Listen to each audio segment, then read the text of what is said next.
I'd like to thank you so much for your comments and feedbacks on my last two videos. As you have been watching me so far, I believe that you're serious in quickly overcoming your language barrier to be able to hear, understand, and speak, or even present in English. If you're like some friends of mine, you may have your own unique talents. You may have your dreams and wishes. You may want to join the global community to work anywhere you want, to become a businessman or businesswoman, going around the world, working with partners coming from many other countries. But you and I have the same disadvantage of living in a non-English speaking country. Some years ago, when I was struggling with my English, I used to ask myself, why is it English? Why isn't it Vietnamese? I'm not sure if you ever had the same thought, but that damn language is holding you back, right?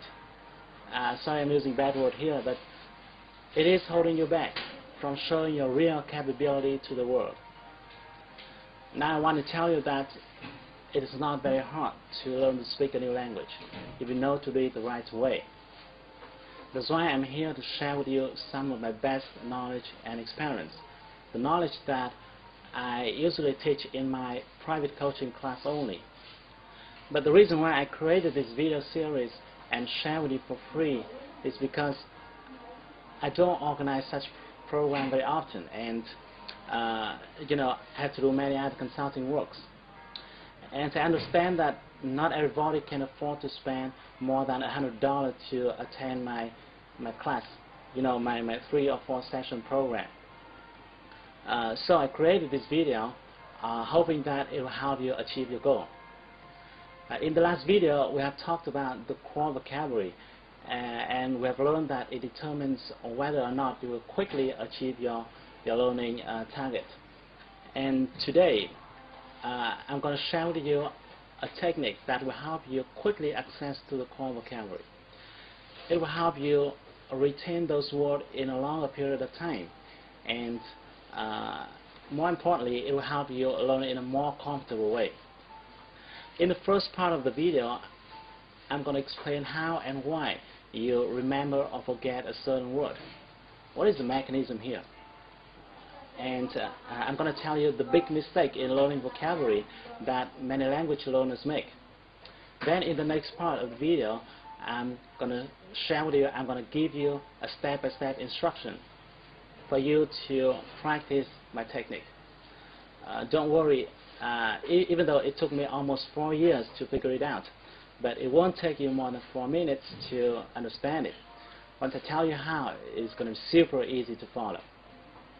So are you ready? Let's start.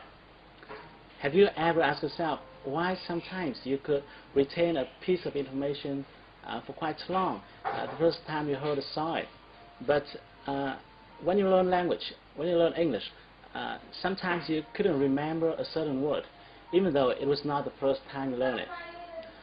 Even though it was not the first time you learned it. And the common case here could be you see some word which is familiar, but you can't remember its meaning. It happens all the time, right? You can't remember its meaning. Let me tell you why. Your brain will easily remember things that it can associate.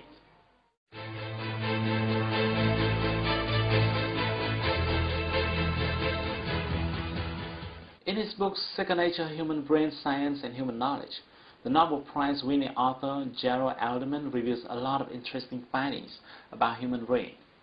He found that our brain cells function by a mechanism that he called recognition and association. Because of association mechanism, you can easily remember a piece of information that had something to do with your existing data in your brain. In other words, the information that can relate to your experiences, your thoughts, your feelings, your desires.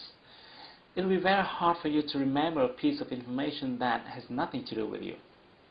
For example, if I tell you my name, you will remember it for quite long because my name relates to your desire for learning English, so that your brain can link that name to other information already exist in your mind.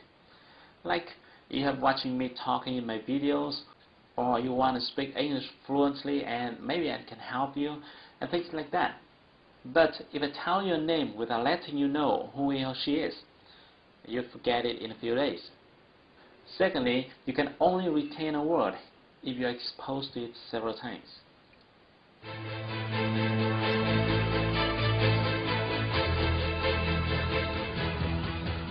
There's a very important point here, and many people don't know it. It is you need to be exposed to that word in different contexts. It will be very difficult for you to remember a word if you learn it several times but in the same context. That's the reason why sometimes you learn a word in your class and then you wrote it down in a notebook. Then you may look at it once or twice, but you still forget it. And even worse, some people try to learn vocabulary from a list. This is a very big mistake, because I'm sure that you will never be able to retain words by memorizing from a list, no matter what kind of list it is, with or without quotes attached to it. So remember, you can retain a word much more easily if you are exposed to it several times and in different contexts. Now let's move to the next part.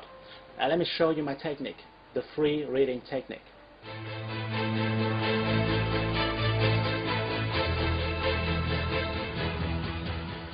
The reason why I call it free reading, because I want to distinguish it with the comprehension reading section that you usually find in the textbook.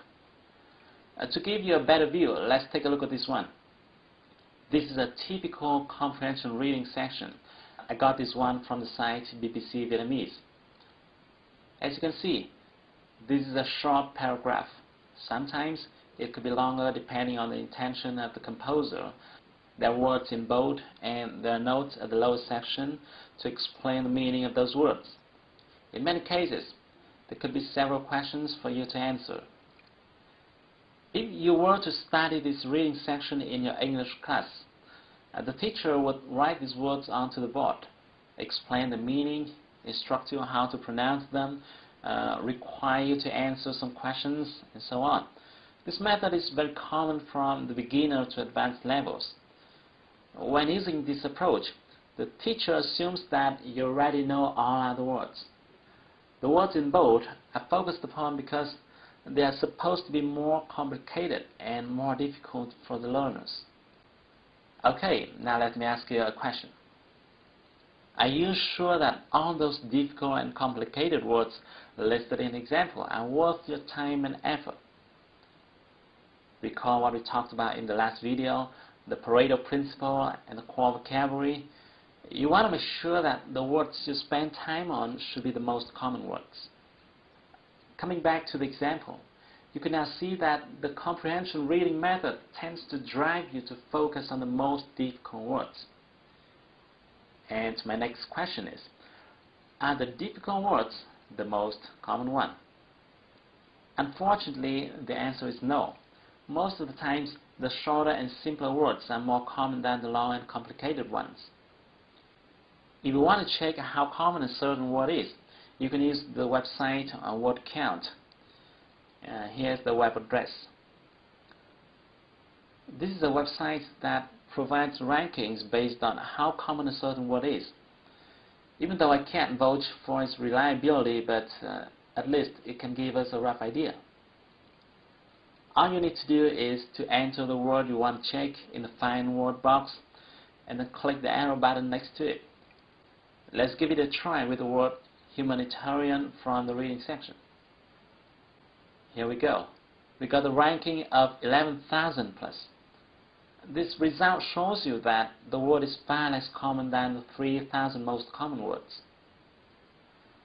Now let's come back to the example and see how we can approach it in a more efficient way. What we're going to do is that we're going to remove all bolds from the words in the passage. Because this paragraph is quite short, I need a long one to make my point clearer. So I simply did a search on Google and found this one. This is another article talking about the same story. Now what I'm going to do is I copy and paste it into the Word document. Now if you screen these two articles, you'll find some words that appear 2, 3 or even 4 times.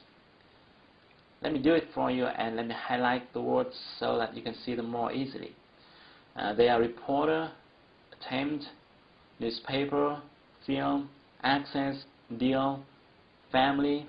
The phrase "say on the videotape" shows up twice. Again, if you want to check whether these words are really common, check it out.